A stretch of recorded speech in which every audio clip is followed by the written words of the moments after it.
नमस्कार, मैं हूं गरिमा। दिस सिनेमा शो के आज के एपिसोड में हम बात करेंगे भूल भुलैया 4 की। खबर है कि इस फिल्म में अक्षय कुमार और कार्तिक आर्यन साथ आ सकते हैं। विजय सेतुपति की महाराजा चीन में भारत से ज्यादा स्क्रीन पर रिलीज होने वाली है। इससे जुड़ा अपडेट भी आपको देंगे। साथ ही लोग बिग बॉस का नया ट्रेलर आने के बाद उसे सॉफ्ट पॉर्न क्यों बोलने लगे, ये भी आपको बताएंगे। तो चलिए शुरू करते हैं आज की खबरों का सिलसिला। Web series Apple cider vinegar का पहला ट्रेलर आ गया है। ये सीरीज ऑस्ट्रेलियन वेलनेस इन्फ्लुएंसर बेली गिब्सन की लाइफ से इंस्पायर्ड है, जिन्होंने सोशल मीडिया पर सब्सक्राइबर्स बढ़ाने के लिए झूठा दावा किया कि उन्हें कैंसर है। ये सीरीज नेटफ्लिक्स पर स्ट्रीम होगी। मार्टिन स्कॉर्सेज़ी की फिल्म केप फियर पर वेब शो बनने जा रहा है। ये 10 एपिसोड्स की सीरीज होगी। No Country for Old Men fame Javier Bardem इसमें लीड रोल में होंगे। मार्टिन स्कॉर्सेज़ी और स्टीवन स्पीलबर्ग इस शो के एग्जीक्यूटिव प्रोड्यूसर्स हैं। मध्य प्रदेश के बाद विक्रांत मैसी की फिल्म द साबरमती रिपोर्ट को हरियाणा और चंडीगढ़ में भी टैक्स फ्री कर दिया गया है। ये गोधरा कांड और उसके बाद हुए गुजरात दंगों पर आधारित है। इसमें विक्रांत मैसी के साथ रिद्धि डोगरा और राशि खन्ना जैसे कलाकारों ने काम किया है।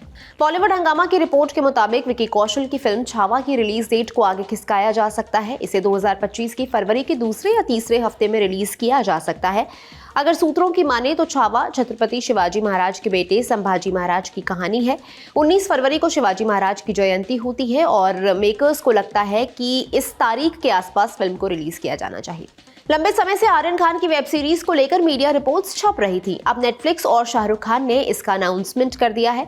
अभी अनाउंसमेंट में मेकर्स ने टाइटल नहीं बताया। नेटफ्लिक्स ने बताया कि गौरी खान ने इस सीरीज को प्रोड्यूस किया है। 6 एपिसोड्स में बटी सीरीज को आर्यन ने bard of blood fame Bilal Siddiqui के साथ मिलकर लिखा है। आर्यन ने सभी एपिसोड्स खुद ही डायरेक्ट किए हैं। खबरों के मुताबिक इस वेब सीरीज का नाम स्टारडम है। विजय सेतुपति की फिल्म महाराजा 29 नवंबर को चीन में रिलीज होने जा रही है। चीन में इसे 40,000 स्क्रीन पर रिलीज किया जाएगा। फिल्म को क्रिटिक्स से काफी सराहना मिली थी।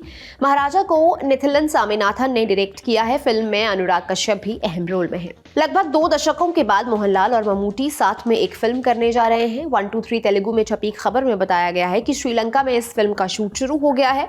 मोहनलाल और ममूटी भी शूट के लिए श्रीलंका पहुंच चुके हैं। फहद फासिल और नयनतारा इस फिल्म में अहम रोल्स में है। फिल्म को महेश नारायणन डायरेक्ट कर रहे हैं।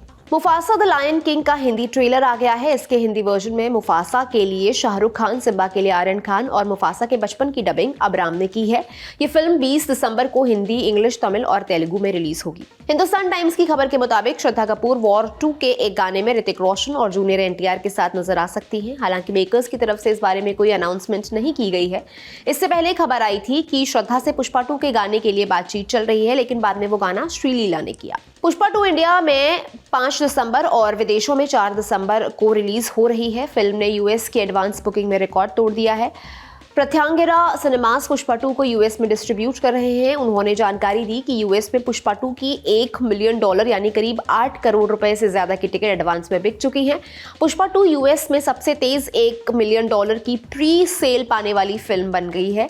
सिर्फ यूएस ही नहीं, कनाडा और नॉर्थ अमेरिका में भी एडवांस बुकिंग खुलते ही धड़ल्ले से इसकी टिकट्स बिक रही हैं। जूम के साथ बात करते हुए अनीस बज़मी ने भूल भुलैया के अगले पार्ट पर बात की। उन्होंने कहा, प्रेशर तो बहुत है, हर कोई चाहता है कि मैं जल्द से जल्द इसका अगला पार्ट बनाऊं, लेकिन मैं किसी जल्दी में नहीं हूं। आगे उन्होंने कहा, मैं बेवकूफ नहीं हूं, मुझे पता है कि भूल भुलैया 3 के बाद इसके चौथे पार्ट से लोगों की उम्मीदें ज्यादा हो गई हैं। जब तक मैं स्क्रिप्ट को लेकर श्योर नहीं हो जाता, मैं फिल्म के साथ आगे नहीं बढ़ूंगा। साथ ही उन्होंने ये भी कहा कि वो भूल भुलैया 4 कार्तिक आर्यन के साथ ही बनाएंगे। रिपोर्ट्स हैं कि फ्रेंचाइज की चौथी किस्त में कार्तिक के साथ अक्षय कुमार भी नजर आ सकते हैं। बिग बॉस 18 में 3 नए वाइल्ड कार्ड कंटेस्टेंट्स की एंट्री हुई है। ये लोग हैं एडन रोज, यामिनी मल्होत्रा और अदिति मिस्त्री। हाल ही में इस एपिसोड का प्रोमो भी रिलीज किया गया, जिसके बाद से ही लोग इसकी आलोचना करने लगे हैं। किसी ने लिखा, किसी भी वाइल्ड कार्ड एंट्री को इंट्रोड्यूस करने का ये सबसे घटिया तरीका है, ये किसी सॉफ्ट पॉर्न जैसा लग रहा है। एक यूजर ने लिखा, बस यही बाकी रह गया था बिग बॉस में। किसी ने लिखा, ऐसा लगता है कि मेकर्स बिग बॉस 18 को टीआरपी के लिए सिर्फ 18+ लोगों के लिए बनाने में लगे हैं। अब आ रही आज की फिल्म रिकमेंडेशन की। आज एक हॉरर फिल्म। सोचिए अगर कोई चीज हर समय आपका पीछा करती रहे तो डर लगेगा ना। ऐसा ही होता है हमारी आज की फिल्म में, जिसका नाम है इट फॉलोज। प्राइम वीडियो पर उपलब्ध है, देखकर बताइएगा कैसी लगी। आज के सिनेमा शो में इतना ही, दीजिए इजाजत। कल फिर होगी मुलाकात। मैं हूं गरिमा, आप देख रहे हैं लल्लन टॉप सिनेमा। शुक्रिया। सवाल बहुत सारे हैं, जवाब 3 दिनों में मिलेंगे। तारीख है 22, 23 और 24 नवंबर। जगह है दिल्ली का मेजर ध्यानचंद स्टेडियम और मौका है लल्लन टॉप के सालाना जलसे का, यानी लल्लन टॉप अड्डे का। पर सवाल क्या है, दिलरुबा इतनी हसीन क्यों है, मम्मी कैसी हैं, ब्राउन रंग किसने लिखा और गाड़े कहाँ थे।